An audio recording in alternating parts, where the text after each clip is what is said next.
আসসালামু আলাইকুম। আপনারা সবাই কেমন আছেন? এই যে দেখুন, বর্তমান যুগে কিন্তু ঢাকা, মানিকগঞ্জ এই যে আপনার এই দিক দিয়ে কেরানীগঞ্জ, মুন্সিগঞ্জ এই দিক দিয়ে কিন্তু আপনার এই খেজুর গাছ নাই বললেই চলে। বিলীন হয়ে যাচ্ছে। আগে কিন্তু অনেক ছিল। সবার কিন্তু ছিল, যে কোনো জায়গায় গেলে পাওয়া যেত, এখন নাই। কিন্তু এই যে দেখুন ঢাকা নবাবগঞ্জ এই আটকাহনে একটা কৃষক ভাই শখের বশে সে কিন্তু এই খেজুর গাছ রোপণ করেছে। এবং দেখুন, রোপণ করেছে হয়তো কয়েক বছর আগে, এখন সে রস বের করার উপযোগী হয়েছে সেই গাছের। কৃষক ভাই রস বের করছে।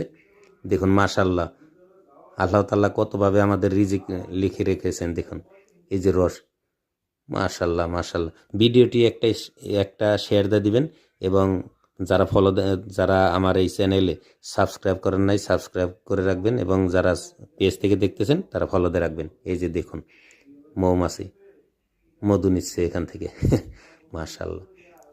এই ভিডিওতে কিন্তু যেগুলো এই খেজুর গাছ দেখাচ্ছে, এর মাঝে কিন্তু আমাদের অনেক স্মৃতি লুকিয়ে আছে। ছোটবেলা কিন্তু সবার গাছ ছিল, আমরা কিন্তু আনন্দ সহকারে এই রস মানে উত্তোলন করার জন্য, মানে রস আমরা সংগ্রহ করার জন্য এই গাছের নিচে যেতাম বা পাত্র ধরে রাখতাম।